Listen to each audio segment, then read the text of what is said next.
Hello everyone, welcome to Australian Transformers Weekly. This is episode 250. That's a big one. Woo! We are bringing you, everyone party. We are bringing you Transformers news. That was actually the least enthusiastic party that I've heard all week. And I live in a city that's recently out of lockdown. We're bringing you Transformers news from around the world and across Australia. This is Saturday afternoon, the 20th of November, 2021. In this episode, we will be talking about Kingdom. Surprise. Kingdom's not quite done yet, with a few last-minute surprises up its sleeve. There's some new There's some new toys based on 2 minutes of footage from a Bumblebee movie from 5 years ago that we know they're now coming. They've been revealed. Rise of the Beasts is going to be a little bit further away than we thought, and there's also one of the upcoming Masterpiece figures has leaked out, and we got a nice up close and personal look at it this week. All that and more is coming up in this week's episode after this.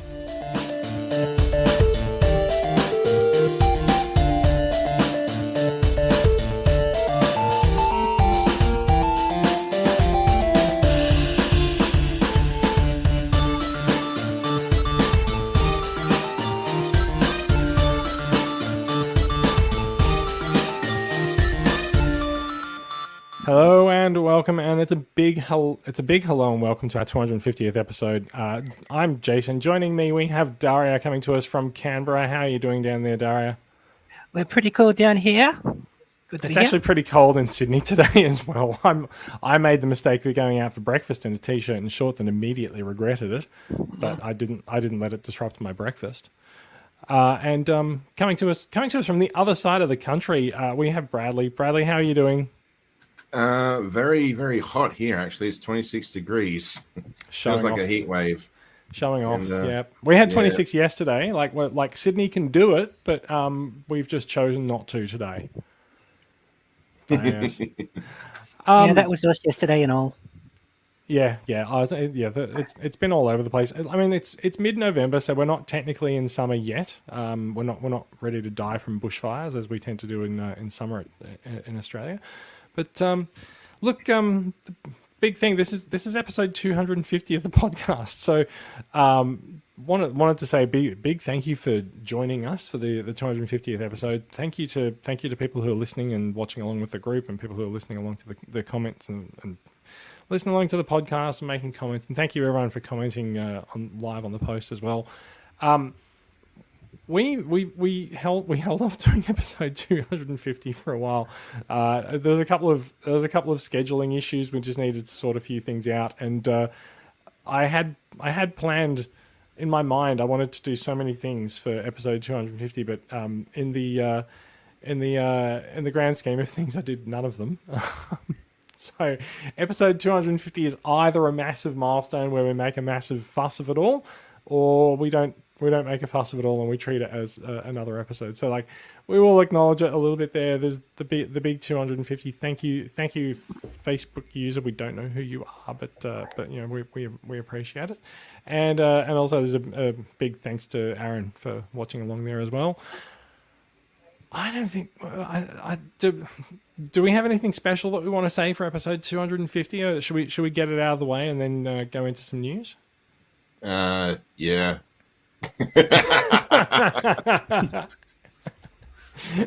I'm gonna take that as a no. It is look, it's a nice number to have reached, but it is you know what they say, age is just a number, right?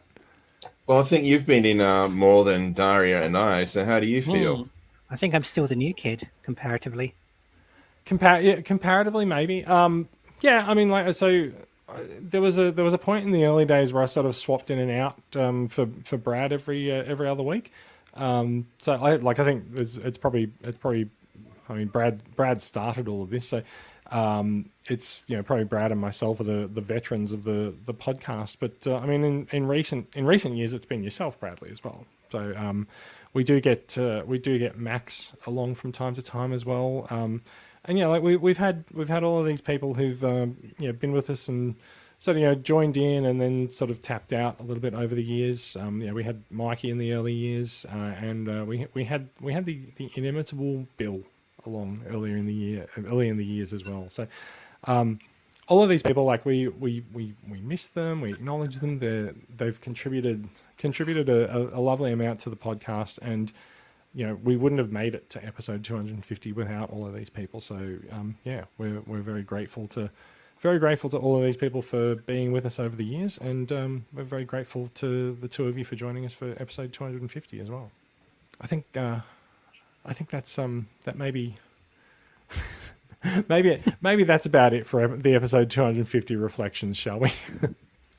Let's bring the news screen share in and start doing some stuff. We're going to move swiftly on and get to the news. Straight into news. Hasbro news. That will take us into some news. What news comes from Via Yonder? So we covered some new releases from local and international.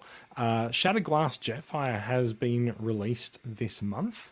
Started making his way out from Amazon and EB pre-orders just at the end of last month, and it's currently winging its way to Bradley. It's sitting under my desk here. So I think it's fair to say Shattered Glass Jetfire has a wider Australian release than the original Siege Jetfire. We've all had no problems getting it.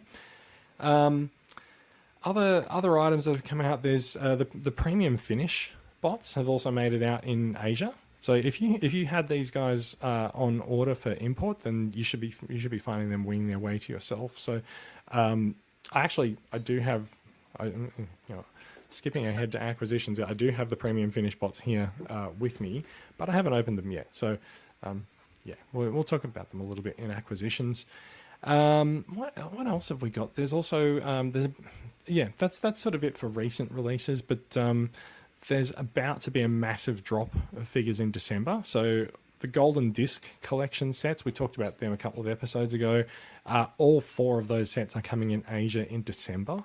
So they don't come to Amazon and to the US until March. We'll be getting our hands on them before the rest of the planet.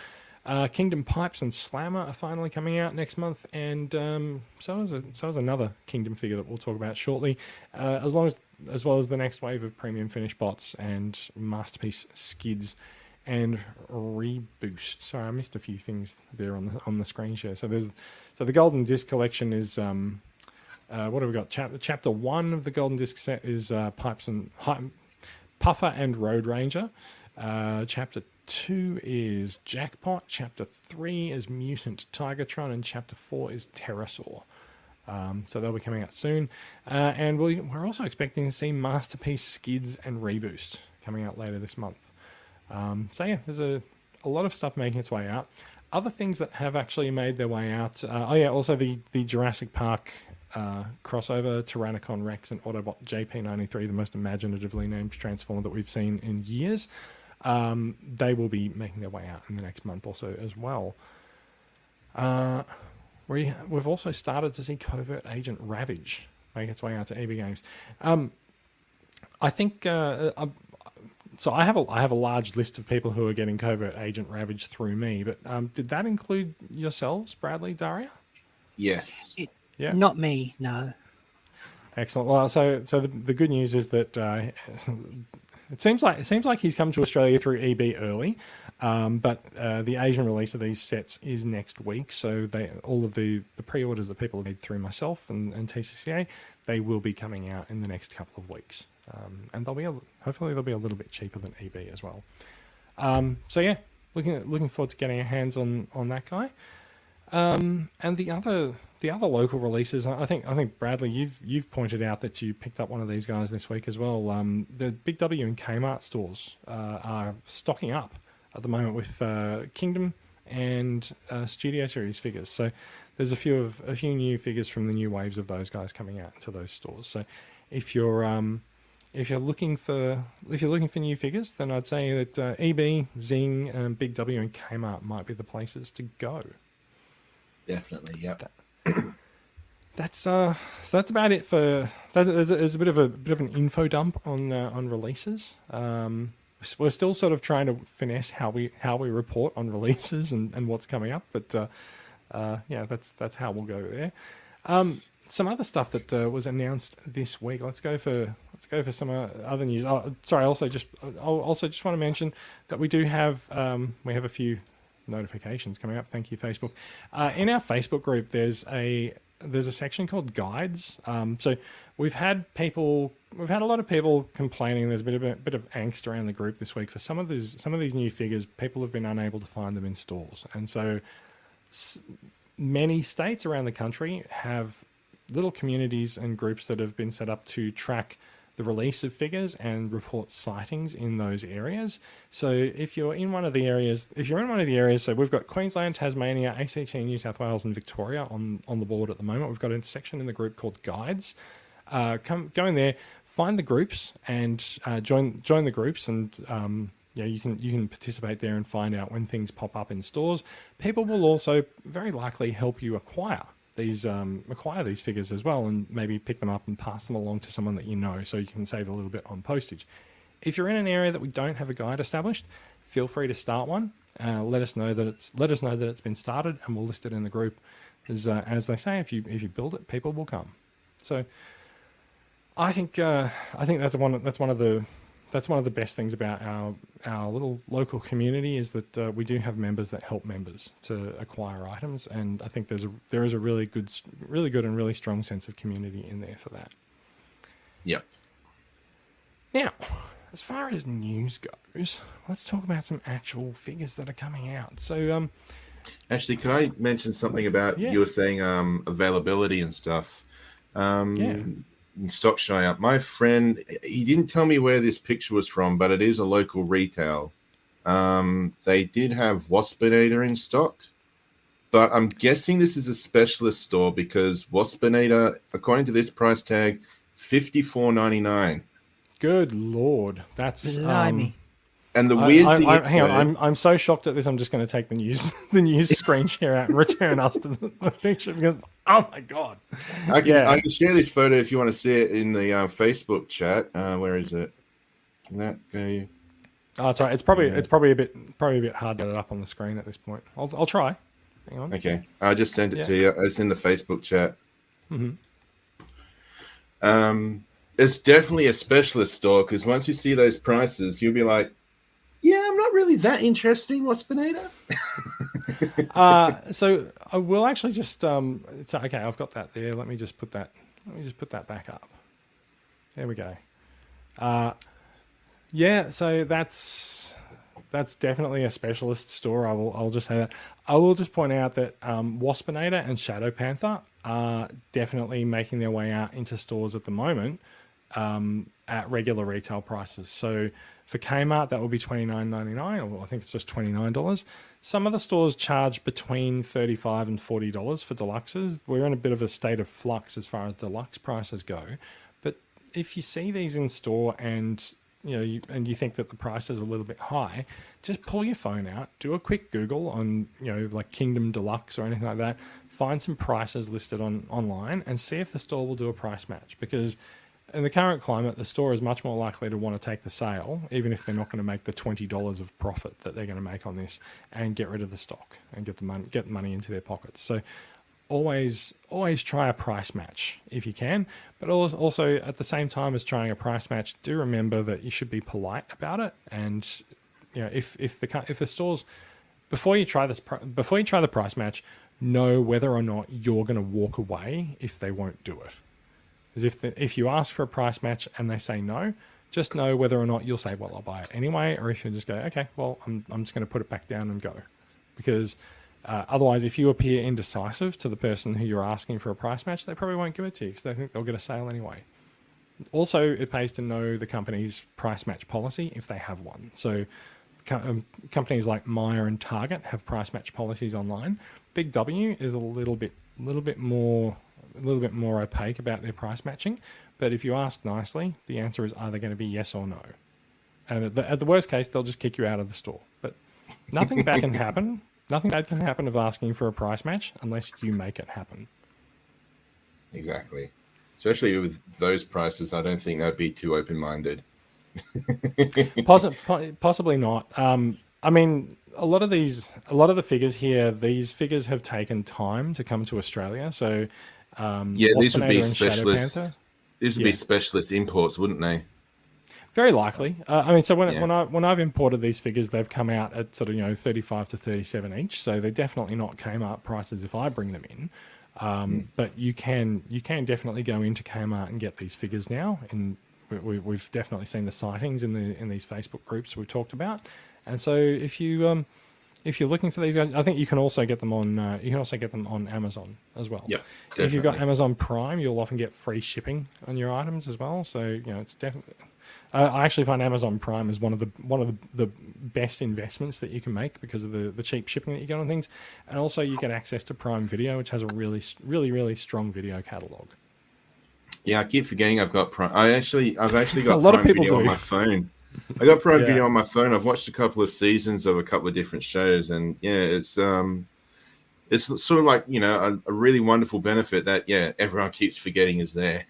Yeah, I find I find Amazon's been making their own series for a lot longer than some people think. Like they started creating original content around the time Netflix did, but they just didn't bring the service to Australia. So there's like 5 seasons of some shows of Amazon originals there. They have, of course, very famously picked up The Expanse as well. And so, like, you get all of these things. In fact, they've picked it up and now they're putting it down after the current season. But there's all these benefits that you get. There's a good amount of entertainment, and Prime is, I'm pretty sure it's under $10 a month still. So it's like $9.90. Yeah. So it's I keep forgetting it's there, and then I see the price, and I was like, that's not bad. Yeah, that's the postage of one deluxe figure a month. So like, if you're getting free postage on various things and free deliveries, then you're definitely seeing the benefit. And if you view the content on Prime Video, then it's a win as well. So Amazon usually has pretty reasonable prices for these items. Especially, in fact, I'll bring this guy back up. So Shatterglass Jetfire. It's worth pointing out that so he's got a $178 price tag on him if you buy him from eBay and other related places in Australia. Amazon this week had a sale for $130 with free shipping if you've got Prime. That's 4 months of your Prime membership going on just on the saving there. So like you may as well do it. It is really worthwhile. Yeah, it's definitely. You can also get yourself a another figure, and it can still come under the regular retail price. Exactly. That's right. So we also sort of, I mean, the best example of this is some of the best advice on this. You can hold out for sales, but keep an eye on what people post in the group in terms of online sales, and keep in mind which figures you're looking for at any particular time. We saw last week Pop Culture had a 20% off in-stock items sale, and 20% is not something to be sneezed at when you get to higher ticket items, right? Like for a deluxe, you're going to save $5 or $6, and like, well, fine, whatever. But also combine that with the free shipping that a site like Pop Culture offers if your order goes over $100. And suddenly, if you take 20% off something like the Autobot Arc, that comes down from $300 to $240, and you got free shipping. That's a $60 saving. What's that? And also, someone, I don't know if it was in the main Facebook group or if it was just in the WA Facebook group, but someone was sharing Toymate is having a Black Friday sale, and the Arc is going to be $199. I heard that as well. So Black Friday sales, actually, yeah, we should definitely talk about Black Friday sales because they're coming up in the next week or two. Black Friday sales are interesting because a lot of companies will do what they call they do sort of a loss leader, right? Like they'll put out 5 items. They'll advertise something and say, hey, the Arc is $200, and they'll put 5 of them up for sale, and they'll just hope that people will come along and will also buy other things as well.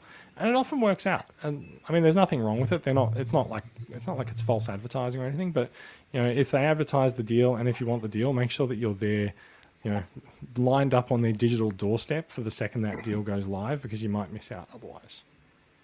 Yeah. It's I don't know. That is a wonderful price, but the Arc's not a Transformer. Actually, I also saw kicked right in the cannon. Yes. Well, it depends on the universe that you're in, right?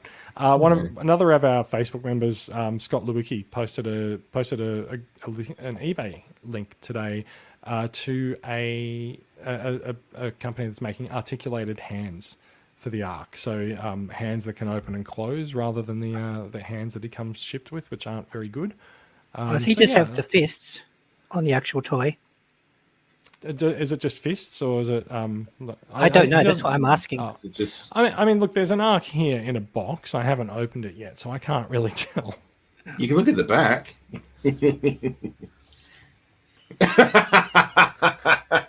No, the back's too far. So his hands, sort of, they're modeled sort of like this. So he's modeled for the Royal Wave. But yeah, so if you wanted to make those hands open and close, like if you've saved $60 on the Ark, then that's a bit of money you can put towards upgrades. 'Cause, we often will say upgrades are cool, but they're also really expensive. And like in the case of some deluxe figures, you'll pay as much for the upgrades as you will pay for the figure itself. But if you've saved $60 on a Titan class figure, why not buy an upgrade here and there, right? Yeah. So, all of that said and done. So what's our advice? Watch for sales. Know your price match policy. Know your intentions when asking for a price match, and join communities. And make sure that you're in communities and watching for notification of sales and the like. And also know if you see a figure at retail price and you decide that it's too expensive, keep an eye out and decide for yourself what the buy price for yourself is going to be, so that when it comes down to that point on sale, you don't have to think about it and hesitate.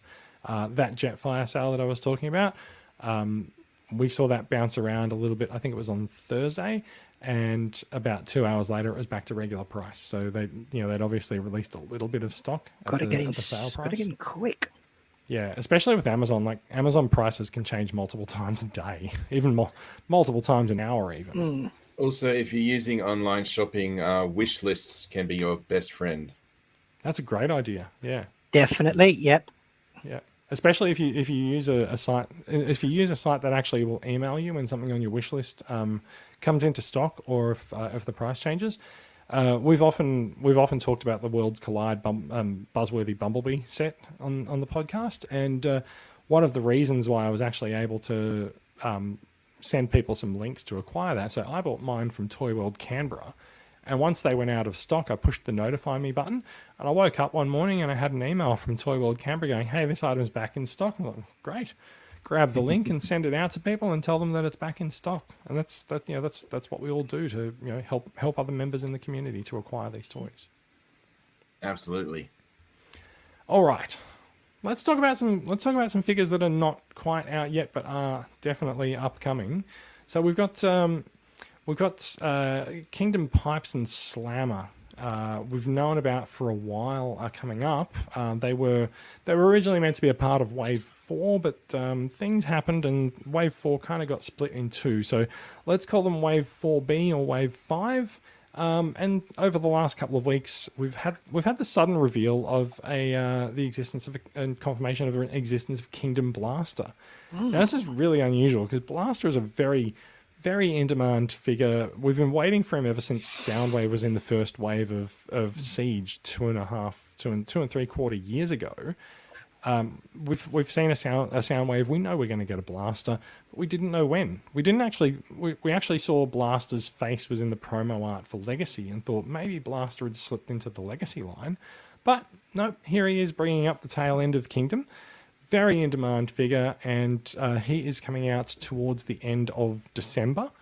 And we've also got the official packaging artwork has been released by Hasbro, which I think this is actually one of the first times that they've done this, actually showing us the artwork as it would appear on the packages. And this is something that the community's been asking Hasbro to do in terms of giving better access to the packaging artwork, and it's really nice to see them actually release this. And it's in a reasonable JPEG format. You could go and print these yourself if you wanted to sort of make some posters for your wall. I do still hold out hope that there'll be some way of actually acquiring official prints of these at some point in the future. But for now, let's see how we go. So Blaster has his classic cassette deck mode, and he ships with Eject.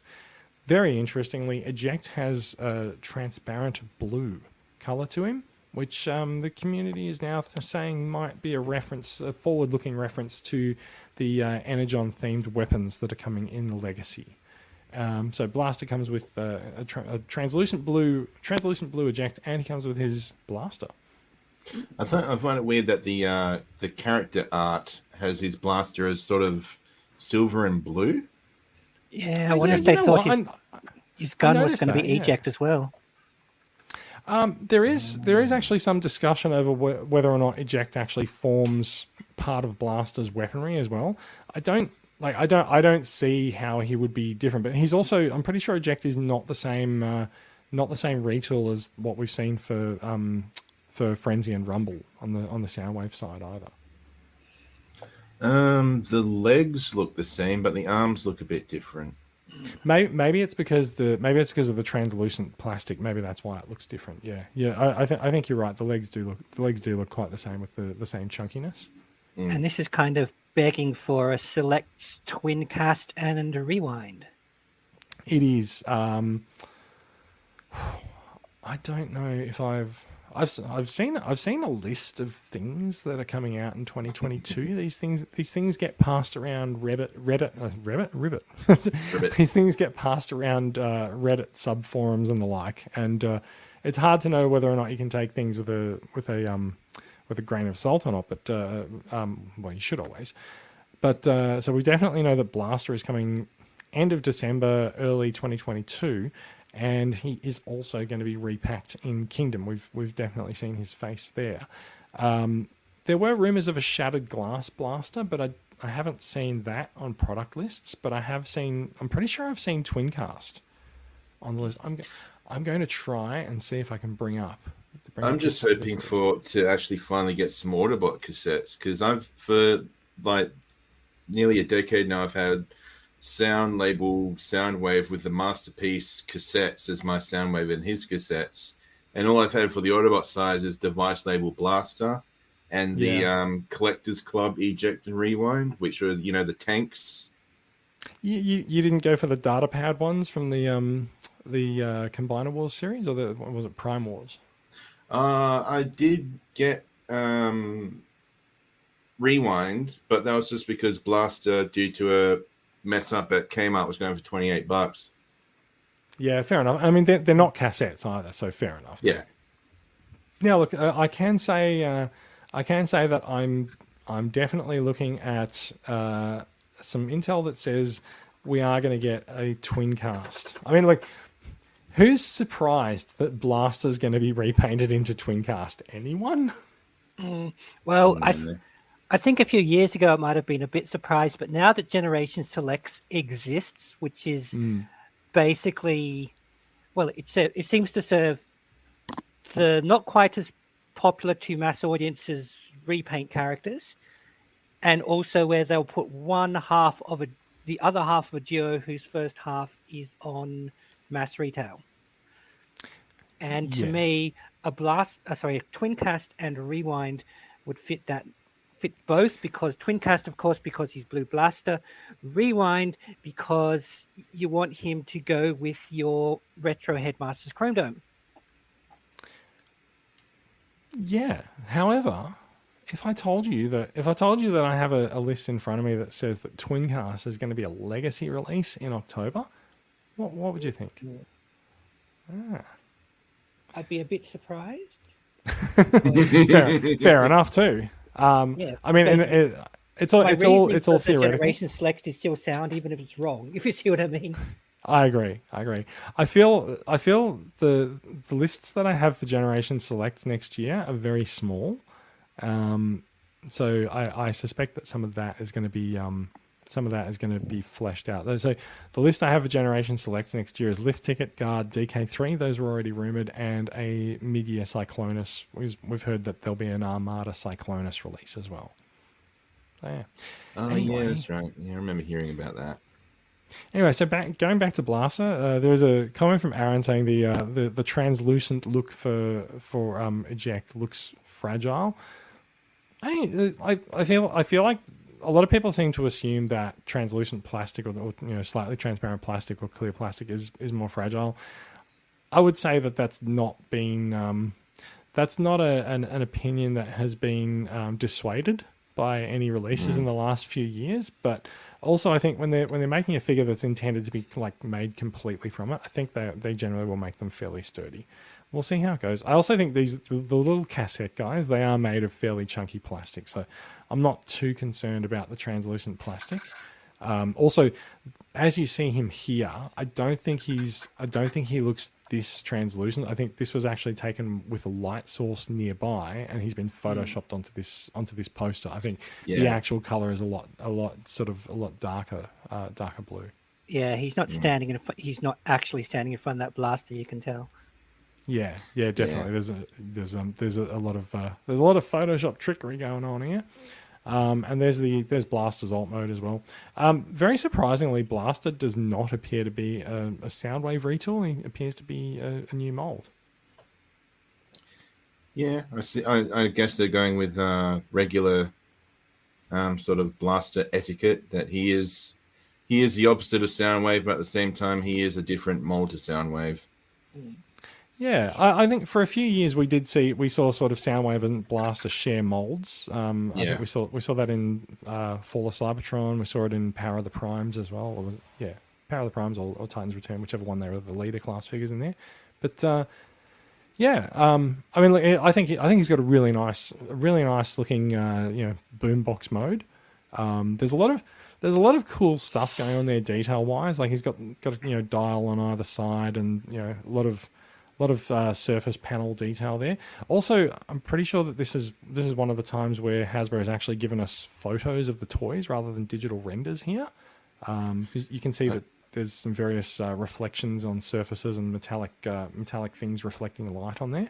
I just have a feeling that when we get that in hand, a lot of those black details on the red plastic, they're just going to be unpainted red. Yeah, look, it's possible. Look, we're just going to have to see how that goes. Let's make a note to revisit that in about a month when this figure is in hand, because I would not be surprised if you're right, but I would also be disappointed if that's if they've specifically doctored this one up for this photo. Yeah, because you're right. There's a lot of black paint in use on that plastic. Yeah, so that list that you've got, Jason, that doesn't list any potential cassette packs for Blaster, does it? There's a lot of things that are left empty. So there's the core figures for next year. They're often left as assorted. So I don't actually have cassettes, but I do have core assortments. And so, all I have is Assorted Wave 1, Assorted Wave 2, and Assorted Wave 3. So if the cassettes are going to become core figures, then I would expect them to be in those waves. Cool. Yeah, like I said, I've just been holding out since I started collecting classics. I've been holding out for a Blaster and his cassettes because, it's just not really represented as well as Soundwave and his cassettes. No, he's not. Is it? I feel like Blaster has always kind of been a bit of an afterthought in a way. Soundwave's an iconic character, and I think so is Blaster as well. And I think Blaster gets a lot of popularity from the fact that he sort of was a major character in season 3 of the cartoon. His face featured in the opening credits of the series 3 and 4 opening credits, and so. Blaster's very popular, sort of dating back to that, but also still often plays second fiddle to Soundwave. Actually, something weird about Blaster is the fact that I've been watching this a lot since it's shown up on YouTube, The Return of Optimus Prime Part 2. He's actually in that episode, but he never speaks, that he's never referred to. Yeah, I think there's a lot of background characters in the cartoon. They'll animate them in particular scenes, but they won't necessarily voice them because it helps to sort of make the world look populated. Yeah, it's just very odd. It's true. So that's Kingdom Blaster. Bit of a surprise. We were, when Legacy was revealed a few weeks ago, we expected Blaster to sort of slip out and for Kingdom to finish. Kingdom to have already been finished, but there's a bit of a surprise there that we've got this figure coming in so late. There's also been a reveal, and I have to say this is on my list. So it's interesting that it's been revealed by a pre-order from a store in Singapore called Unrivaled Collectibles. There is a new core class figure coming in the last wave of Kingdom, and it's Hot Rod. So I did see that. Yet another little surprise coming in the tail end of Kingdom. So the core figures have been really well received over the last few years, and so. I think getting a core class Hot Rod, I think people will be very happy with that, because you have Prime, you have Megatron, Soundwave, Starscream, and Hot Rod, and a couple of others as well. I'd be very nice to get a Hot Rod, because since I got that Star Convoy, I've been thinking about trying to get a pair of the Prime's mini Rodimus to go with him. But if there's a mini Hot Rod coming out, it'd be a perfect companion for Star Convoy. Yeah. So word is he's coming in December. So his release should be imminent. It's interesting that he hasn't leaked, and doesn't appear to have been stolen from the factory yet either. So it'll be interesting to see whether that means that his release slips or not. Also, it just popped into my head.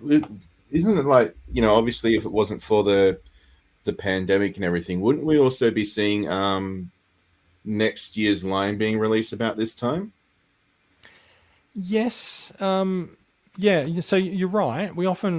So we've seen the announcement. They saved the announcement for PulseCon, but we had already seen a lot of the figures leak, which means they are leaving the factory and they've been manufactured. So what we end up seeing in terms of leaks and announcements is that usually the time frame is that things go through the factory, they get manufactured, they get stolen, they get sold by the so-called leak squad to various YouTubers who try to make some money off their page views to make back the purchase price of the figure, and that's a sign that the figure's been in the factory and been manufactured. So we haven't seen a lot of the rumored figures come up. We haven't seen a lot of the figures we're going to talk about soon with the Bumblebee Studio Series figures. They don't seem like they've been in the factory yet, but they're also not due for release until sort of April or May next year. So I think they'll be going through production in the next few months, which means we'll see them leak out. Now, I don't think we've seen Blaster either, and that's interesting because if that's the case, then it means that they have actually managed to keep Blaster under their hats. Hot Rod is a very important release, even at the core scale, because Hot Rod is a really important character and has a lot of fans. So if they've managed to keep a Hot Rod figure out of leakers' hands as well, then that's also big news, and good on them for doing that. Now, that's but we're also seeing at the same time as that we're also seeing that we have seen some figures that we now know are part of the Legacy line leaked out months ago. So I think there's a bit of horse trading going on as to who's in what wave. I think Kingdom was a late addition Blaster was a late addition into Kingdom. We know that a couple of months ago we were expecting to get Waspinator, Shadow Panther, Pipes, and Slammer in the same wave all at once. We only got Waspinator and Shadow Panther. Now, I'll also just point out, I'll scroll down a little bit here. We are now seeing Pipes and Shadow Panther coming out in December. Sorry, Pipes and Slammer coming in December. So that wave kind of got split in half and has been paired up with Kingdom Voyager as sort of their Voyager, and Hot Rod as a core class figure. So they've sort of bolted an extra wave onto Kingdom. Now, that's going to put Kingdom's releases into the early part of next year, where we would be expecting to see Legacy figures start turning up in December. But Hasbro's put the date of July 2022, or April to July 2022 on Legacy's first wave, which I think means there's a couple of things that are going to happen. I think we're going to see those things trickle out in the first half of next year. And part of that's probably because of the supply chain issues that we're hearing about. It's hard to get materials, and it's hard to ship items into the States. Some of the things that Hasbro's announced for next year have made it in for partial release in the States already, and Hasbro's made a statement. There were some G.I. Joe figures that are meant to be June, July 2022. They made it into Walmart already, and Hasbro did make a statement on that and said, look, we've got supply chain issues in the US. Haha, surprise, the US now gets to feel Australia's pain.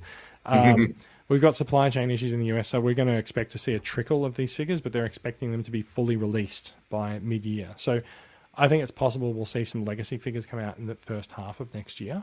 I'm definitely seeing things like April listed for legacy for Wave 1. So I would expect some releases. We know that Asian releases of things come out a couple of months before the US. So April seems like a good date to expect that stuff. Also, as far as legacy goes, remember that we've also got Gen Select's Black Zarak coming out in December, and we have seen that his box actually has a legacy branding on it. So officially, Black Zarak Gen Select is going to be the first released legacy toy. Ooh, and I've got him on pre-order. Very good. Very good. I'm going to get legacy this year. Yay! Yes.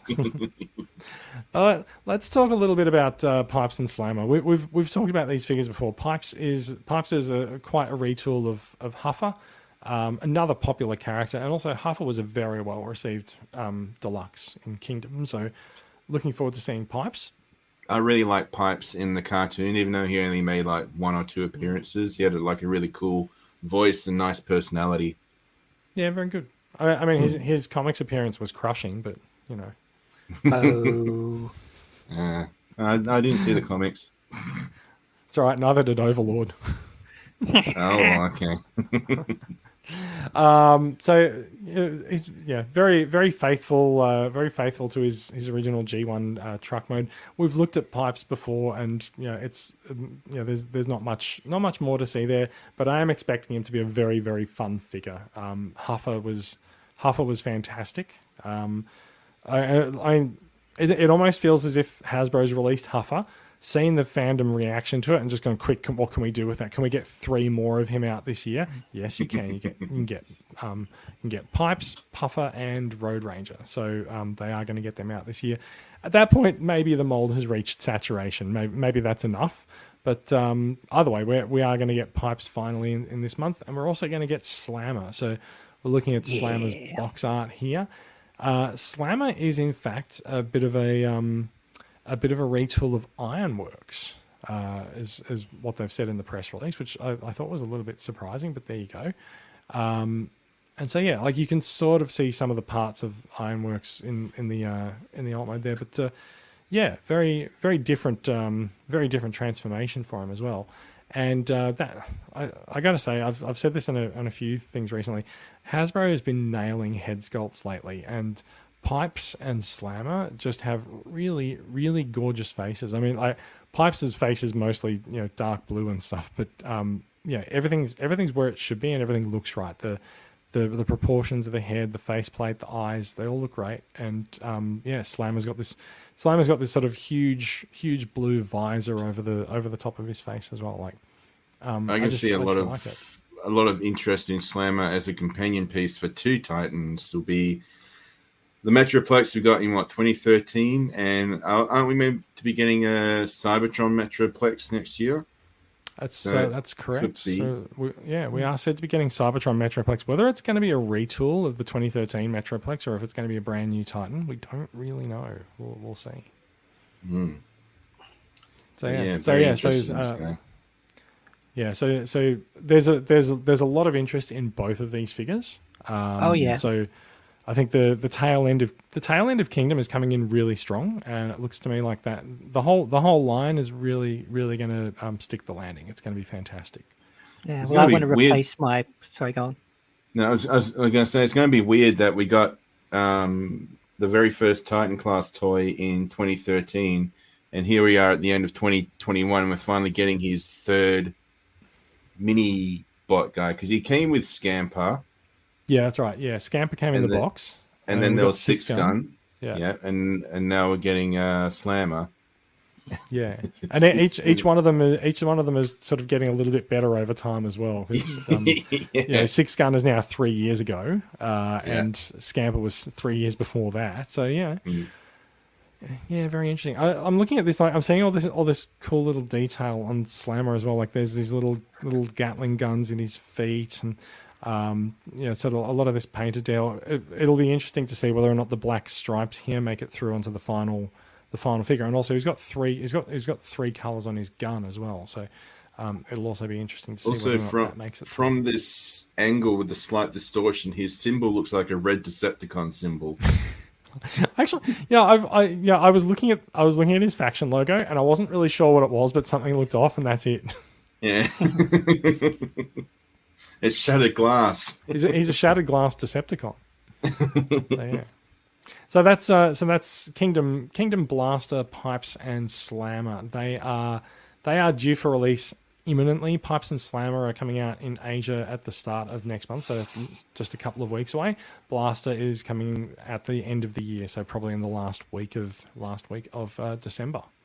So is Slammer another? Because you said he's a redo of was it Treadshot? So according to the press release here. So he's a heavy partial of Ironworks. So does that mean he's still a weaponizer, or is he just his own bot? It is correct. He is a weaponizer. Yes, so you can break him apart. So yeah. All right. So there we go. So Metroplex is going to have 2 weaponizers to beef him up. Yeah, I mean, like, Metroplex probably does need a few extra weapons to beef him up against some of the later Titans, let's be honest. Some of the later Titans are armed to the teeth. Yep. So, yeah. All right, let's move on. We also have seen Hasbro returning to the gold mine that is the first 2.5 minutes of the 2017 Bumblebee movie. The part of the movie that we all went gaga for in the cinema, the Cybertronian battle scene, we've been wondering how long it was going to take them to release toys of every single figure in there, and the answer is they're all coming in 2022. So we got to look just last week at the new Voyager Soundwave in the Studio Series, and we're looking at him here. The figure looks absolutely amazing, and looks very, very faithful to his on-screen representation, including all the massive chunky thighs. But the interesting thing is that we never really saw an alt mode for Soundwave in the movie, and so we have an alt mode for Soundwave here. He turns into a slab. Also, apparently, he turns into something. Before we get too into this, I do want to point out that TF Wiki had a really interesting take on this alt mode. Like, everyone's looked at this alt mode and they're like, "What the fuck is it? Is it some kind of a data pad? Is it something you meant to hold in your hands or something?" Take a look at this and judge for yourself. So this is a still from the Transformers G.I. Joe comic from Tom Scioli from a few years ago.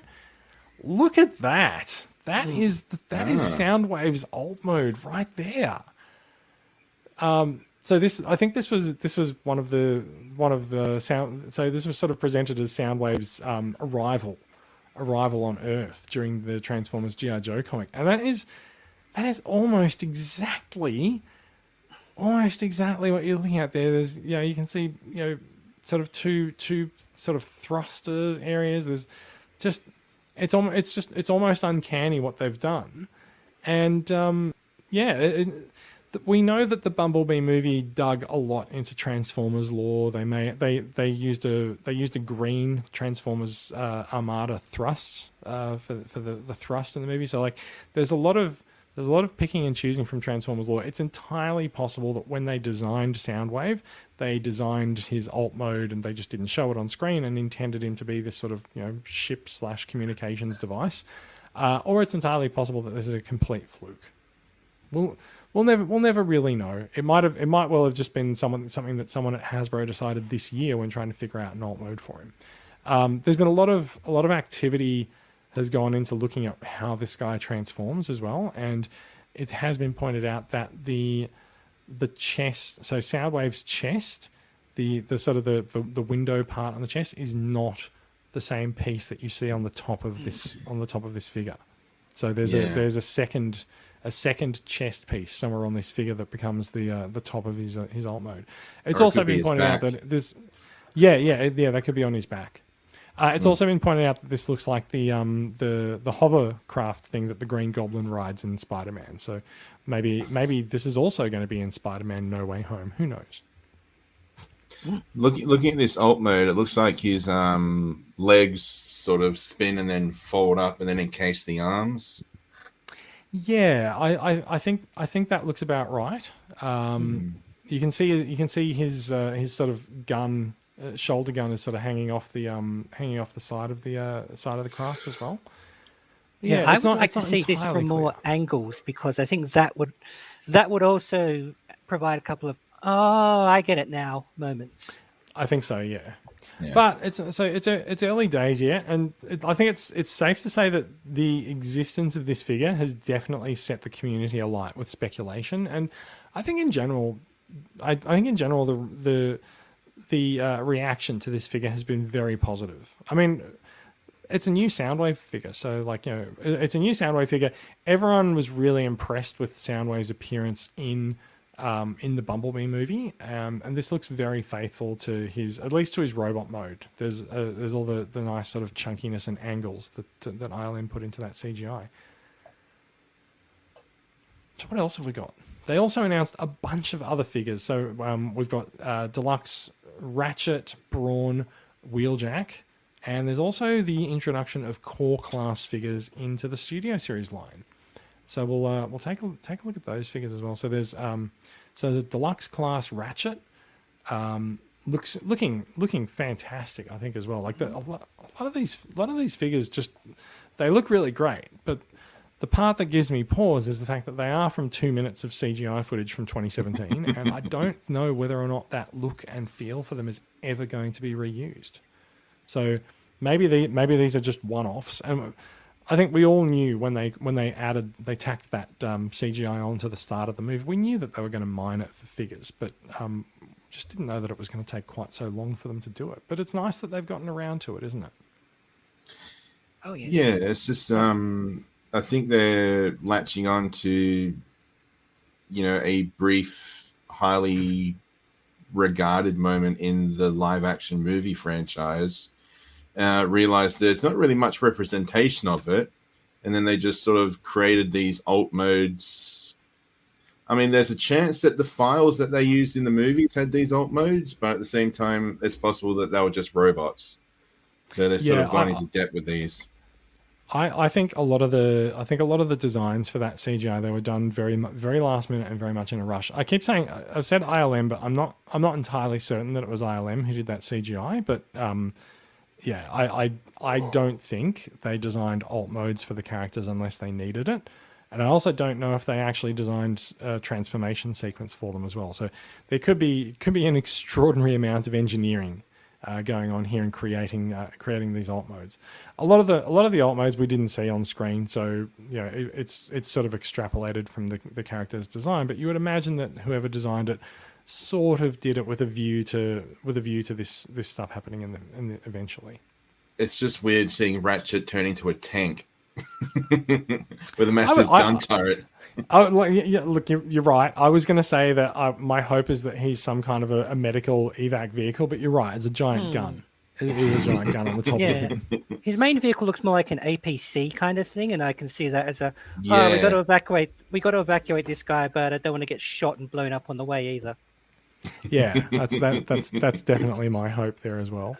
I also would like to point out that Hasbro's spate of working from home errors continues as we have digital render shown final product may vary. That's when we saw that a few months ago, didn't we? It was product. We did. It's nice. It's nice to know that Hasbro's fixed those mistakes. So that's true on all. What of is these. missing? It's you.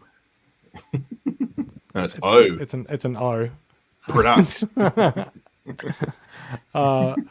So yeah, the figure that's really resonated, I think, with people is the deluxe class Brawn. This has really resonated a lot. People are very into it because he's got a lot of rounded surfaces on him, and we don't see that a lot in Transformers. His robot mode also has the massive helmet. He's like a robot juggernaut. We saw this in the movie and thought, oh, yeah, well, that's definitely Brawn. But yeah, they've managed to take all of those curvy lines and create a pretty cohesive alt mode for him as well. He also has a giant gun attached to the top of him that it almost looks like the same gun as Ratchet has. He also has a nod. Is it the same gun? Is it the same gun? I think it is. Yeah, I think it is. He also has a nod to that one part in the cartoon where he gets a drill mode sticking out the front of his Jeep mode. That's true. That's true. So then it's not. Also, that drill is kept somewhere on him. Because he's not carrying it as a weapon, so that must be a part of his transformation as well. But he makes that minute makes or a very so nice of movie is the most Brawn's actually done in anything in several years. So it's true. Other than dying. Yeah. He didn't die in Bumblebee, did he? Can't tell. No. But yeah. no.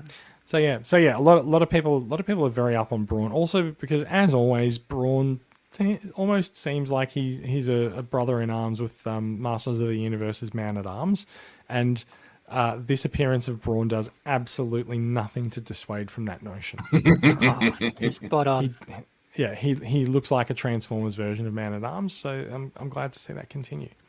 So yeah, Brawn is also been announced as coming. Wheeljack's looking pretty damn nice. I gotta say. Also, I think again he looks like he's carrying a very similar gun, although I think the front of the gun has actually been slightly retooled here in this case.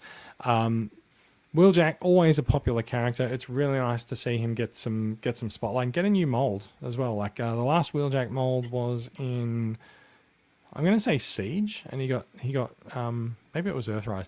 Got retooled or got recolored in Netflix, and he also got re-released this year in Kingdom. But yeah, he's sort of seen one mold in the last couple of years, a couple of releases. So it's nice to see a new Wheeljack. Very, very sleek looking vehicle mode on him as well, and lots to see. I think there's also already a video review for Wheeljack on YouTube by Prime vs. Prime. So if people want to get a more in-depth look at this guy, I don't know. I think he may have done one or two of these other figures that we're looking at, but I know he's definitely done Wheeljack. Yeah, they've been stolen from the factory in the last few weeks since they were revealed, and so they are starting to come out on those YouTube channels for a toy. I'm going to say review, quote unquote, but I don't think they're much of a review, but yeah. No. We also have we've got the addition of core class figures into Studio Series. So we've got Ravage, who turns into that. I mean, he basically, yeah, you know that animated GIF from ages ago where Prime says, Autobots transform and roll out, and you see a cat roll into a ball and fall off the couch. Yeah, that is basically what Ravage is doing here. It reminds me of a scene in Beast Wars where Waspinator gets grabbed by a security system and gets crunched and compacted into a box, like what we're seeing here. Yes, yeah, that's right. There's been several cases of Transformers being sort of crushed and compacted down into cube shapes over the years as well. So it is said that Ravage can fit in Soundwave's chest, which is, I mean, if that's the case, then that's clearly the point here. I'm not completely and totally in love with the design of this figure. I feel like Ravage's snout, for want of a better word, he looks more like a crocodile than some kind of a wolf or a dog. But you know what, the core figures have been quite well received. He's likely to have quite a lot of posability in there, despite the sort of the two photos that we've got. So, you know what? we'll reserve judgment. We'll see what happens. As one of our viewers says, before time began, Ravage was the cube. Before time began, Ravage was the cube. Ooh, nice. Oh, goodness me! Oh, I've got goosebumps. Can we actually get you to read all the comments on the live stream that way? Wait a second. Yeah, wait. Here we go. Goblin glider mode.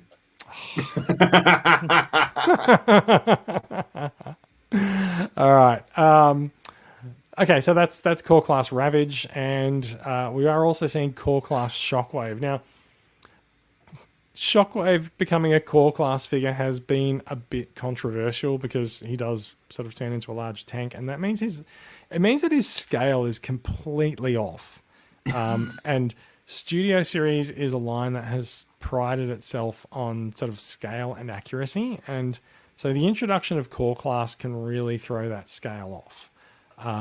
You would have to hope that there's going to be a larger Shockwave figure released later, but we're also not necessarily sure that there will be. Who knows? I can just see a lot of Decepticons falling up, feet first, falling on their butt, saying, "Damn it, Shockwave!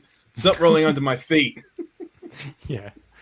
I could see this would make sense if he was still a gun that maybe be small so others can hold him, but no, I can't see the reasoning how they went, who's small? Oh, Shockwave, really? I don't know. Yeah, I mean, Shockwave was a major player in the movie, had major thighs in the movie as well, which I don't think have made it into his toy form as well. And not in the same way, like to the same degree of success as Soundwave's massive thighs as well. But yeah, I feel like there's a lot of people who are hoping for a proper representation of Shockwave, especially because he actually got like some speaking lines in the movie. Yeah, I'd say this is not the figure that they want, but also being a core class figure, it's likely that it will be pretty popular and will probably be fairly well received when people actually get it in hand. Yeah, I mean, I'm confused, but I guess so be it, really. I'm confused, but willing to go with it. That describes so much. Also, new packaging for core class figures, which I think this is. I count as the packaging nerd on the podcast. I'm not sure if either of you two are that interested in it, but we have seen Hasbro reduce the reliance of plastic on packaging for Transformers over the last few years. Kingdom and Gen Selects this year especially have really been holding back on the plastic. So seeing core class move to a cardboard box. But still sort of having that backing card so they can still be hung on the shelf pegs. Yeah. So very very interested to see this type of packaging make it into Studio Series as well. It just for some reason it looks to me like there's two figures in that box. Like there's one behind the other. It looks very deep. Yeah. I know what you mean. I feel like they could have placed some elements of the branding elsewhere, but I'm pretty sure that this will also be what we see when it comes to Kingdom Legacy's core class. I think they'll have a very similar sort of small window on the. Actually, the window size doesn't matter because the window size, there's no plastic in that window, but the figure is tied in. So yeah, you would still have a hard time getting that figure out of the box. Well, maybe not for Ravage. If you were to cut those ties and try to get the figure out of the box, you're probably still going to have trouble. Also interesting is that's new artwork on the boxes for these figures as well.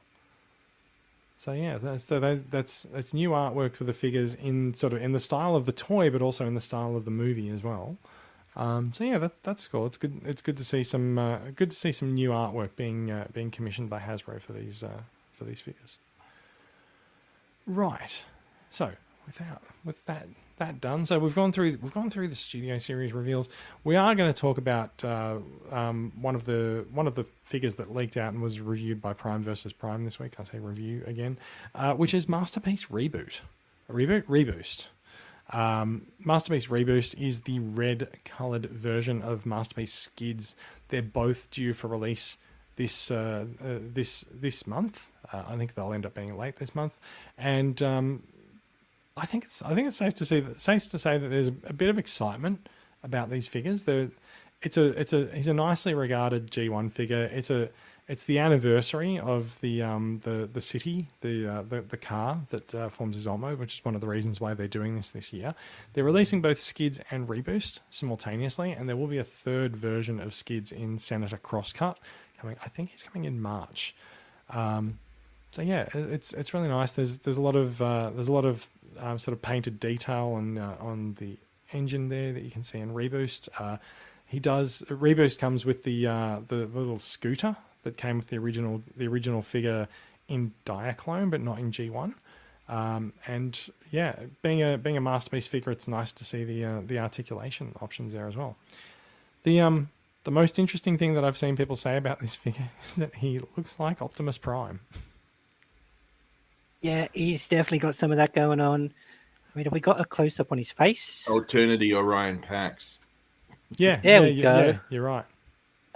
Yeah, he's basically he's almost an Orion Pax version of that. You're right. Someone in the Wednesday night chat in the TCCA Facebook group joked that this is what you get when you order Optimus Prime from Wish. Yeah. In fact, he looks like the flashback Orion Pax in IEW. When he does, was doesn't police. he? Maybe that is actually intentional on their part. We do know that Masterpiece figures do occasionally pull in references from comics and the like, so maybe that's what we're seeing here. Anyway, we're going to see a lot more of this figure in the next month because it is due for release in the next month.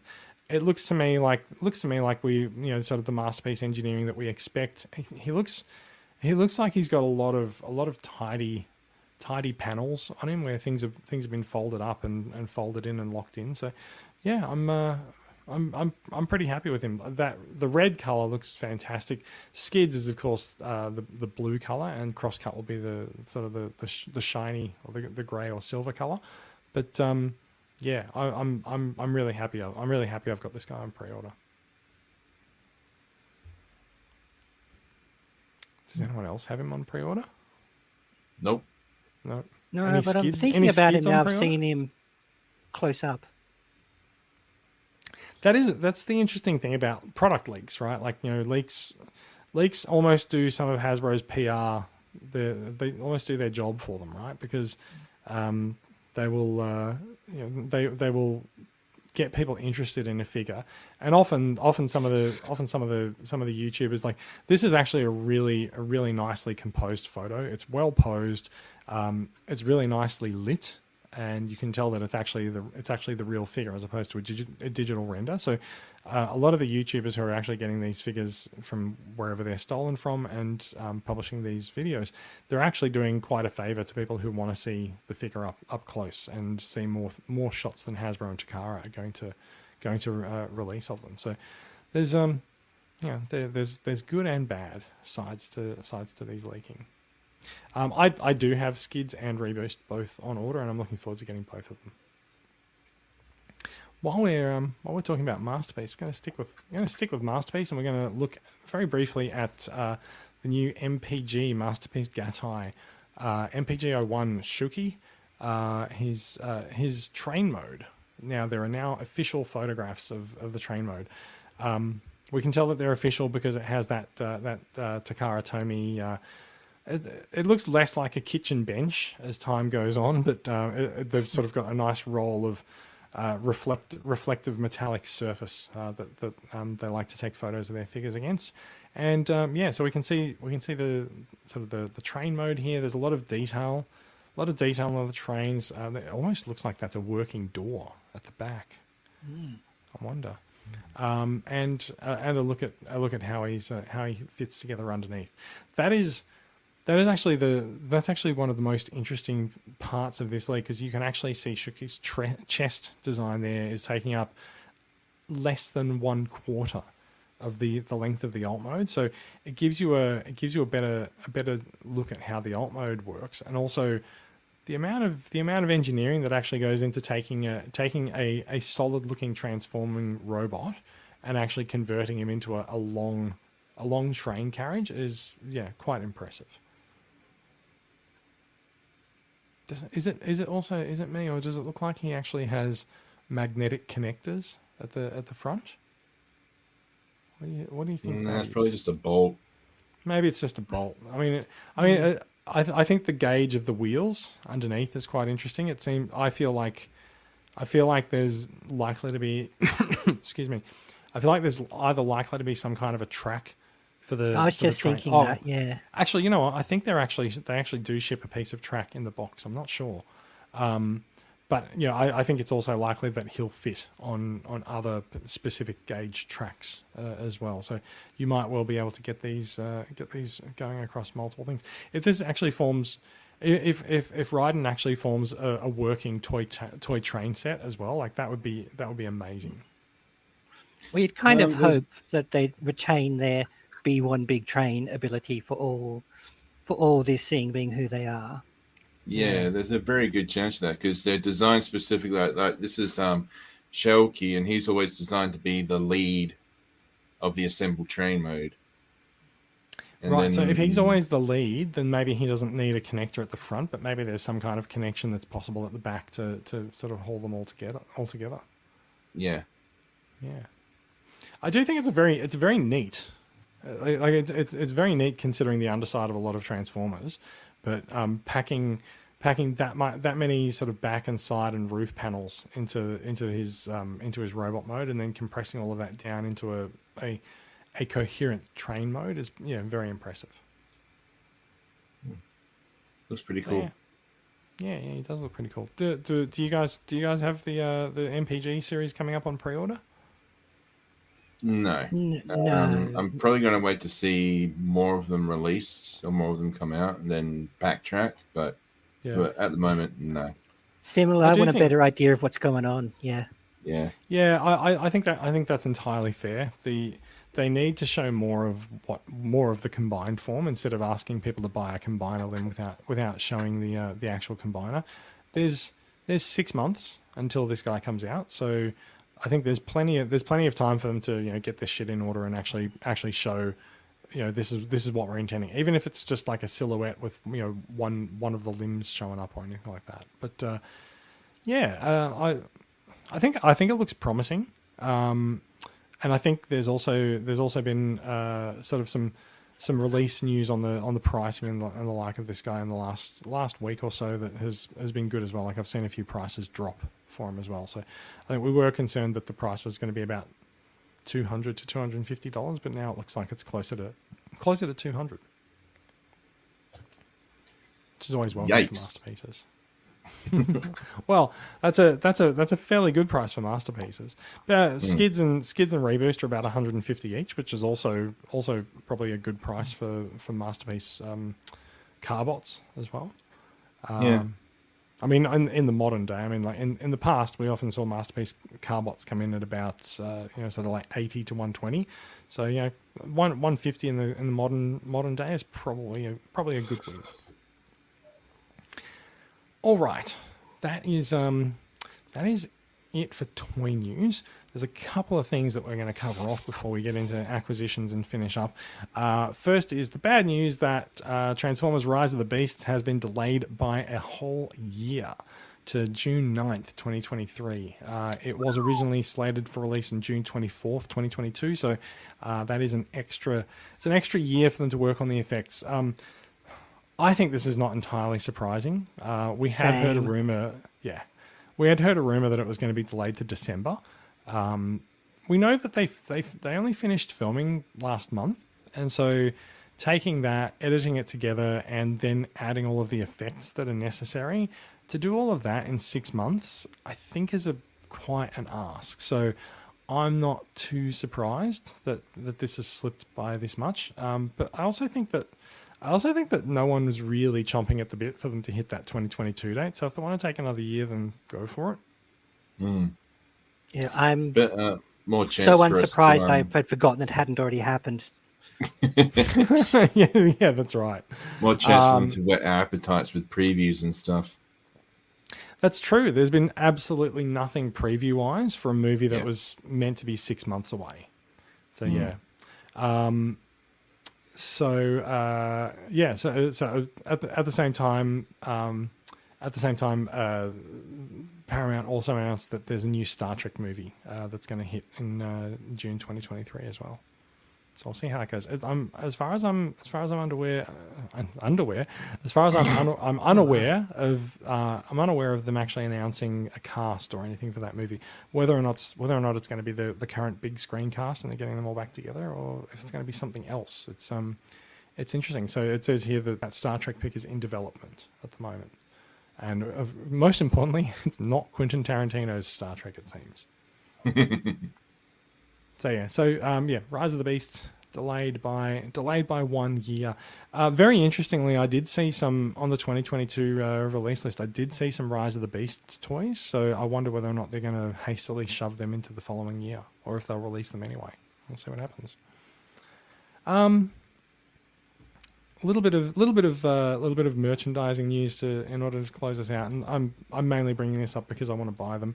Adidas has revealed an Optimus Prime and Megatron version of their upcoming shoes. Thus pictured here with Earthrise Prime and Megatron as well. It does seem like the Optimus Prime is based more on the movie design for Optimus with the flames and the red and the black flames, because that's not a feature of the Earthrise version. But I have to say, if it was me, I'd be going for the Megatron ones, because I prefer a darker coloured shoe.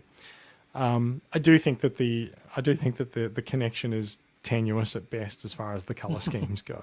But I also don't think you get a Transformer figure or anything with them either. So if these kinds of things are your bag, then there's going to be a couple of options. The reason I brought this up, I don't think they make them in my size. Oh, they probably do. I mean, if they're at us. Oh, that's actually interesting. There's this piece on top that it looks like it's actually electronically lit as well. And so now I'm interested. There we go. I'm hoping that's the insoles. Yeah, I'd say so. The base. Yeah, don't know. Yeah, they must be. There's the electronic part to it, but good lord, imagine that scuffing wearing them out through daily use. I knew someone who wore light up trainers to her wedding, and I've been jealous ever since. Wow. How's your light up headphones going there, Daria? Well, see, I can't even tell if the light's on or off, so I don't know what use it is having this light on it. Oh, it's there's a light ring around the ear. Going around the ear, and it's also the tip of the microphone. I think is lit too. Yeah, it's just a bit you're weird right. to It me is that too. all the stuff on this is out of the actual user's view. Yeah. I mean, the lights on the mouse and the keyboard, I can just look at. Oh, look, there they are. But yeah.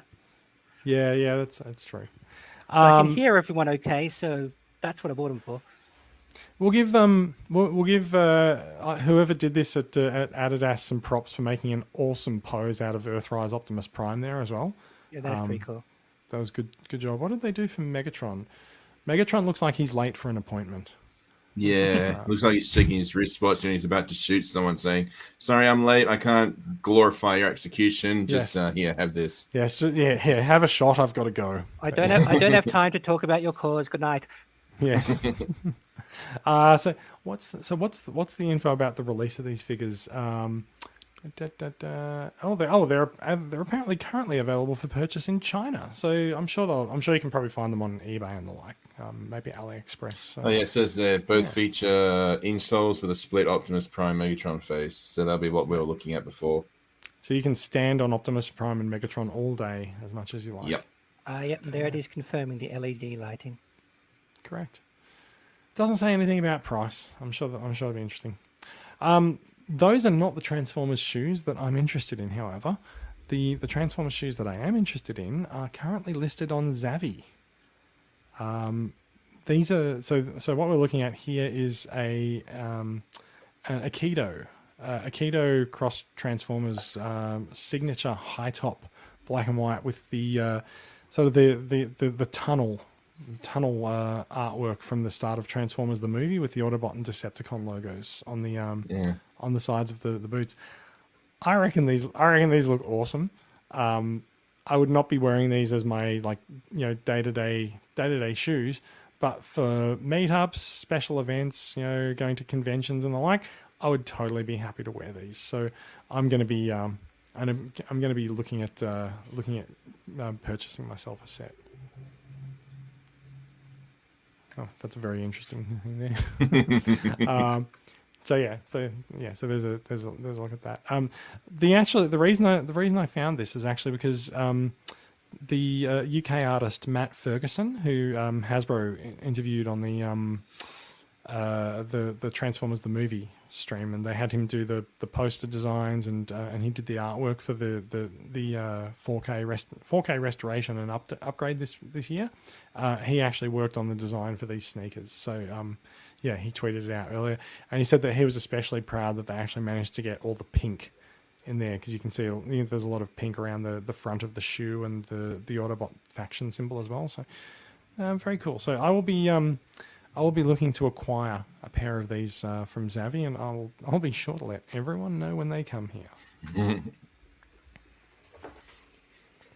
So I think that about does it for news. I think we've had a nice little discussion of news today. I'm gonna kick the news screen share out, return us to our 3-up, and I think it's time to talk acquisitions. We've a few things to talk about. It's been a few weeks since we've done an episode, so I think Dario, do you mind if we kick off with yourself? We'll talk about acquisitions. Yeah, I'm pretty quick and easy. I got the trade paperback of Transformers 84, which includes both the Secrets and Lies miniseries and the issue 0, and all the notes and stuff, the commentary in the back section. So that's by Simon Furman and Guido Guidi. It's a prequel-ish to the Marvel series, taking back a bit there. But yeah, it's fun, pretty old school, a bit old school, armed with what we know now, sort of stuff. Yeah, so no, that's fair enough. You've been quite a fan of that series as well, so like I'm glad to see the collected edition of it. It looks like it's quite a thick book as well. A lot of trades these days end up quite thin. Yeah, but, we're too cool for page numbers, but it seems to be about 100 pages. Okay, yeah, well that sounds good. Did you have any other bits you wanted to talk about there? No, that has been my only solid acquisition lately. The only solid acquisition. We've got a list. We've got a list for Bradley. Bradley, would you like to hit us with your acquisition list and tell us what's new in your collection? Probably good if you got the one. I've got it's been a while since I've been on, so I've got a few bits and bobs that have already been put away. But some recent acquisitions. I've got 3 of the sweeps. So there's one in his fully transform mode, one in his Seeker mode, and I've still got one in the box. Do you have Scourge as well, or will you just be nominating one of them to be Scourge? No, I've got Scourge. I feel bad for the people that bought a shitload of Scourges, and then they said, "Oh, we're doing a sweep as well," and everyone's like, yeah, so it's interesting though. Like, I actually find the sweep color scheme a little bit nicer than Scourge. I think Scourge's colors are a little bit washed out. So I think if you bought a lot of Scourges, you can just buy one sweep and swap the names. Yeah, I got Retgar as well. He's got a it's not showing up on the camera really, but this spike was a little bit bent. I still have to look at getting it straightened out. But he's a pretty cool toy. I've seen quite a bit of mention of how to straighten out those spikes. It sort of ranges from sort of a hairdryer or just submerging it in some hot water and bending it. So yeah, I think I might have to discussion. Yeah, I don't think they've officially announced a Junkion yet, have they? In Studio Series, I don't think they have, but I think there has been rumors that it's coming. I'm going to cast my eye over the studio series for next year, and I'm going to say, ooh, May 2022. I'm going to expect to see a Junkyard released. Okay. So I'm gonna say that's when we'll see the next Junkyard. Also got Nor. I got 4 of this guy actually. So I got 1 in his shark mode. Yeah. And I got 3 in his bot mode. It's fantastic. Nor is a really nice army builder, but it's annoying that they seem to have packed the army builder as only 2 per crate for an assortment, and they've not let Australian stores grab the solid crates. So everyone who wants to army build Nor is finding it quite frustrating being able to find all of the stock that they want. Yeah, I'm tossing up getting. That's what I did. Yeah, tossing up getting even more Sharkticons to go with my Titans pack. Yeah. If you're curious, Dario, that's the size of. So this is the Studio Series, and this is the Titans Returns Nor. Yeah. So that's how they are. I really like the Studio Series one. He's just he's just like this solid little brawler. He just looks really cool. Yeah, I like them both. I kind of like that the Titans one is actually out of scale small because it makes them look like kind of pests if you got enough of them. Oh, it could be a scraplet. Yeah. True. Yeah. But you get some big ones and little ones that make it look like a whole thing. Put a photo of these guys together on my Twitter and said father and son. I actually did similar. I had when I got the Cyberverse set. I think it was last year because the Cyberverse set came with 3 tiny little Sharkticons, and I had one of the unique toys Sharkies holding him up, and it's just sort of like looking at him in the face, and it's just like, oh, you know, I think I even managed to publish it on Father's Day. It's like I've been calling the Ravage set the Ravage Bring Your Kid to Work Day set. Yes, yeah, that's right. Got a G1 toy colored Galvatron. He is my Galvatron 2. Yeah, he's such a nice figure. Turned out a lot better than I expected. This guy, I got to say. Yeah, I'm on the party of not putting the stickers on. But, I haven't put the stickers on mine either, and I like the clean look of him. Actually, do you have the sticker sheet, Jason? Because we can show off that wicked Unicron. I do not, but I'm sure I can find it. Wait a second. Oh, is it there? Is it going to be... Oh, come on. If I can't find it in the next 10 seconds, I'm just going to... That's all right. I've still got another piece to talk about anyway. Yeah. It is Kingdom Beast Wars or Predacon Scorponok. Oh, excellent. I freaked my mum out when I showed her this because she was like, ew, it looks real. I was like, yeah. Yes. Yeah. This guy is a bit sort of stocky in his robot mode, which is okay, but his beast mode is very interesting. So I was following the instructions, and one of the instructions is open his robot mode chest and put his head down. So I thought, okay, so his head's going to swing into his abdomen, but no, it just literally sits like that. So you can see that there is his robot his head's mode just sort of sitting there. Oh, right. Yeah. And another interesting thing... You don't turn thing... it around or anything? Nope. No? Just sits there like that. His robot mode legs split in half, and they have very specific ways to go. So that's one of his legs here, and that's his foot. And then his other leg goes up the scorpion tail. And the heel of this foot actually forms the spike that comes out of his tail there. So that's quite unusual, actually. Yeah, this is like a really, really interesting, well-designed, mechanically impressive toy. The only thing I find a bit weird, though, is that when he's in beast mode, he's like sort of standing on his chest. Like these legs are purely decorative. I don't even know if they reach the floor, some of them, when he's beast so mode. It's not like Black Arachnia where like the legs are specifically engineered to be able to support her weight. Yeah, it's just they're there. And also, if you do have him transformed correctly like this, you can't really get the tail to sting forward or anything. I mean, you can get it to do that, but if you unplug the leg, you can sort of get into, do pincher, stingy sort of thing. And he also comes with the Cyberbee.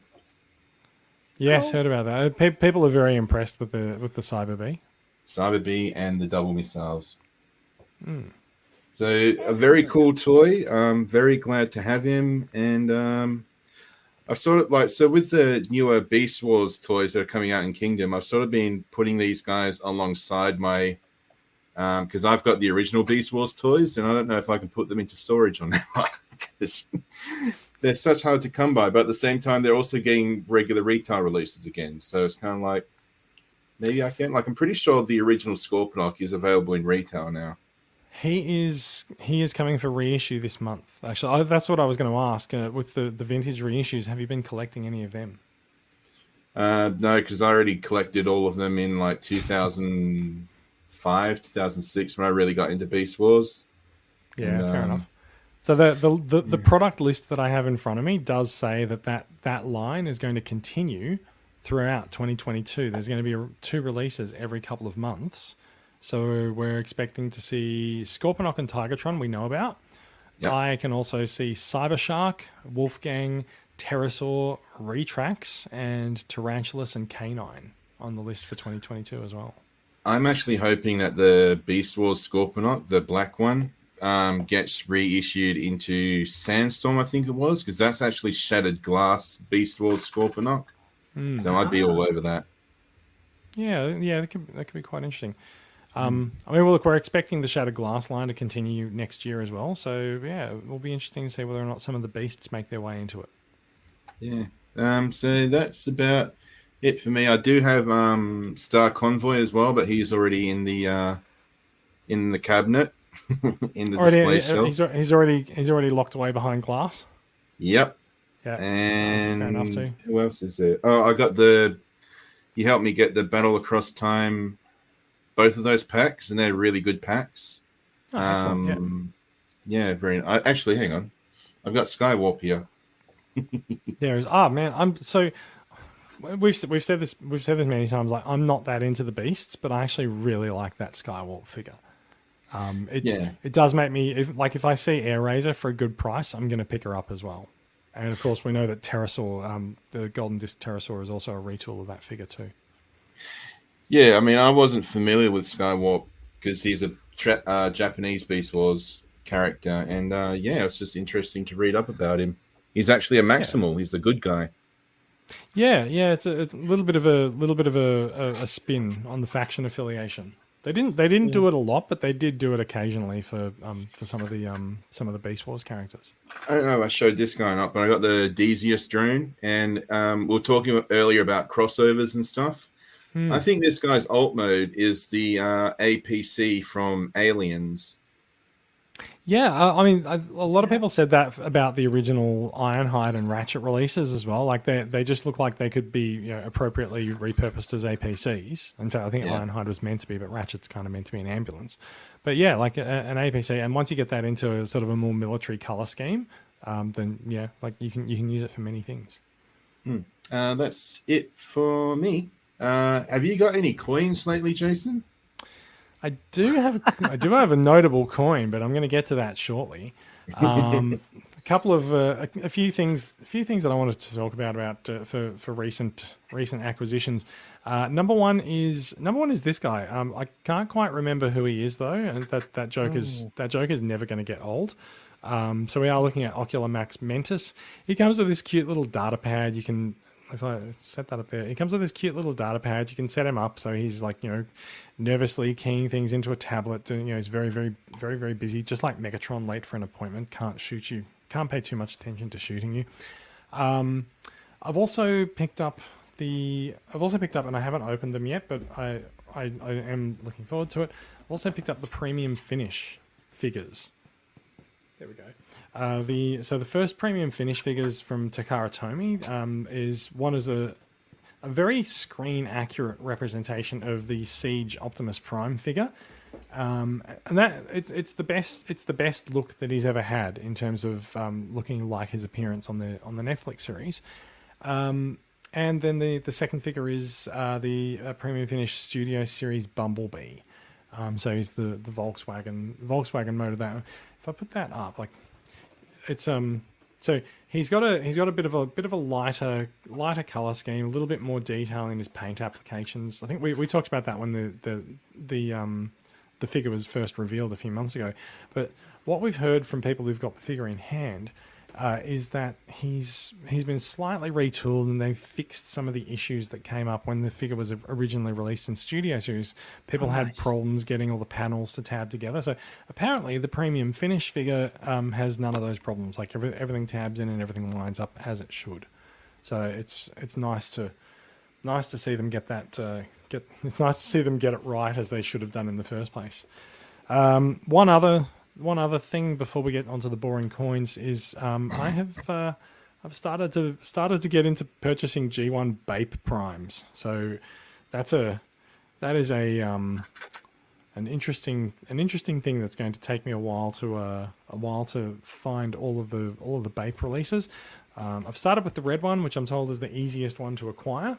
And I do have eyes on the green and the grey one, but I'm not sure how quickly I'm really going to bring them in. They've been around for years, so I don't think they're going to suddenly appreciate in value too much. Bradley's taking us for a walk. And my little dog's just come to say hello. Oh. Wait a sec. We're going to have a dog segment. There we go. Doggo! Dog on the podcast. Oh. Hey, little one. Cloud. No, he's done. Denied. Utterly denied. Yeah. So those are the figure acquisitions, and so we've talked about my predilection of small shiny things that are related to Transformers that I often bring up on the podcast as well. So I collect pins and I collect masterpiece coins and things like that. And there's a very special masterpiece coin came into my possession this week, which I have to say I was not expecting this, and it was a gift from someone, and it was a very, very touching gift because it's actually worth quite a lot. I'm going to see if I can bring this up on the camera, but I suspect I cannot. But that is a masterpiece exhaust coin. All of those were, if I turn that there we go. All of these guys were thought to have been destroyed. That's better. All of these guys were thought to have been destroyed when Masterpiece Exhaust had some licensing issues and was heavily delayed so that they could redo his paint deco. But a few have leaked out. I'm pretty sure we've talked about this on the podcast when it happened over the last few years. A few of them leaked out and became became very, very expensive objects to acquire on eBay. And so I took a pretty photo of it so that we can actually show it better in the podcast. Numismatic Nirvana. What? Numismatic coin collecting. Oh, right. Okay. I was not sure what you said there. Sorry. It's a very important coin for me. I'm very happy to have it in my collection. I'm also very humbled that it actually came to me as a gift. So that was very good of the other person. It really was. They knew what it was, and they knew that I collected masterpiece coins. As you can see from the photo that's up at the moment. Nice. This sort of prompted me to get out my masterpiece coins and put them in a shot on the table and see which ones I'm missing. So I am, I've got the hardest one to get now. So like surely it can't be that hard to complete the masterpiece coins now. So so these are the masterpiece releases that I have. I'm pretty sure that I have a few others. The top left. So these are actually in order of masterpiece release. The top left is actually MP9 Rodimus. Oh right, okay. It hasn't quite got onto the chest theme thing. No, you can actually sort of see where Hasbro started making them more and more elaborate. It hit about MP20. So if I move my mouse pointer around, you can see that they're very modest coins up until you get to MP11.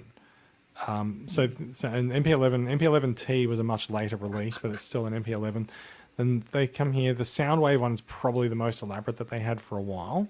The cassettes, I'm actually surprised that the cassette ones are different sizes for the Cassettron set. They get a little bit bigger, and then they sort of go back to being a bit smaller for Smokescreen and Bumblebee, but then they just get massive. As the bots get bigger, so do the coin displays. And the coins lasted all the way up until MP42 Cordon, but they didn't come out consistently with every bot. Some figures had them and some figures didn't. And as I said, I'm missing a few. So I am making an effort to find the missing coins. There's also other coins as well. The coins are actually released by Hasbro Asia, not by Takara. And so as Hasbro Asia distributed some of the Unite Warriors coins, because that's about the same time as they released Masterpiece coins, they also released coins with those sets. So I am hunting some of the Unite Warriors coins as well. A few people have very kindly put their hands up and said, "Hey, I have this coin that you don't have." So I am trying to put together a complete, as far as I understand it, set of coins. There's some good resources. Someone's put a post on OTCA.com.au, the Ozformers message boards, with a list of all of the incentives. And there's more than just coins. There's also pins. There's little accessories. So there's like pieces like drill weapons for Ironhide, missiles for some of the Autobot cars and things like that. So I am trying to make sure that I'm trying to make sure that I can collect all of these, but I don't need to. I definitely don't need to have all of the accessories. And some of them are stupid prices. So yeah, so that was my thing for the week. I've also just a pretty awesome one it was too. I've also just realised as I've put this up, that the Devastator coin is upside down. So that was extremely well done on my part there. But oh well. So yeah, that's it for acquisitions. I am extremely grateful for that coin. I'm very humbled by it. I think we've actually reached the end of the podcast. We're running sort of close to 1 hour 45, but it has been a while since we did the podcast. So, do you guys have anything else that you'd like to talk about before we close up? I would just like to nudge people that the Cyberverse season 4 not quite movie episodes are about to land on Netflix and YouTube, and in fact one is already on YouTube. Fantastic. You're right. So one is on YouTube, and I think the second one comes out either today or tomorrow or early this week. They're actually coming to YouTube before Netflix. Yeah, and it's roughly that the first one's going to land on Netflix when the second one hits YouTube in a couple or a few days, depending how time zones are working. Yeah, a few days' time, I think. I have been meaning to watch. I've been meaning to watch the first one. The first one is the introduction of the Dinobots or the other Dinobots in Cyberverse, and I think there's they pretty sure they combine as well. I'm not sure that that's a spoiler because like we've had combining Dinobots. I've seen it. It's pretty good, and I think while it's not animated, I do think a lot of people who want that G1-esque stuff wrote it off prematurely based on the premise of the first season. I certainly did. Yeah, once you get past Bumblebee's home movies in season 2, I mean, Bumblebee's name gets stuck in a title, then Bumblebee himself all but disappears from the story. It's kind of weird. But yeah, it's very G1. Most of the characters are straight up imports or adaptation of G1 characters with a few beasts and others here and there. And it's not unnecessarily grimdark like certain other Netflix shows. When you've got a pacing for 11-minute episodes and you sometimes feel you've got more than 11 minutes of plot in there, unlike when you've got a half-hour episode and you feel you've got less than 11 minutes of plot in there. I think, seriously, if you went, mute Bumblebee and Windblade in season 1, jump ahead to season 2. Season 2 is on Netflix now. I don't think season 3 is going to be far behind, all things considered. And check that out there because you've also got a bunch of bots who are fan favorites but don't often get seen in stories since the days of G1 or indeed at all. You've got Bludgeons, and you've got some weird backstory for Shadow Striker, and a new take on Grimlock, and yeah, it's good stuff.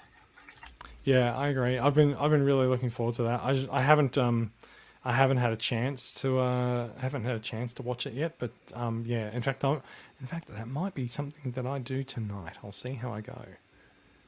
Yeah, very very much up on that. I think it's a shame. It's a shame that it's the finale, but you know, we'll see. We all thought that season 3 was going to be the end as well, and then they've sort of sprung season 4 on us. So, you know, I think they've actually said that season 4 is definitely the end now, though. Yeah, which, I mean, I think we've all had those moments when we go, oh, why does this series have to end? It's doing fine. Why do we need a new one? But I think that's just the Transformers way by now. I think that's that's true. I think also, I mean, like, they're at a point in Cyberverse plot wise where, like, you know, the war is over and Autobots and Decepticons are peacefully sharing Cybertron. So, like, they're done. Yeah, so they actually, unlike some of the others, they got warning to finish and managed to put a little bow on it. Unlike Prime and Animated, who apparently right up until the axe fell were convinced they were getting a season 4. Yeah, that's true. I've heard that from the Prime crew as well. They talked about that on the TF Nation stream recently. No, sorry, that wasn't Prime. That was Animated. They said that they desperately tried to make season 4 work.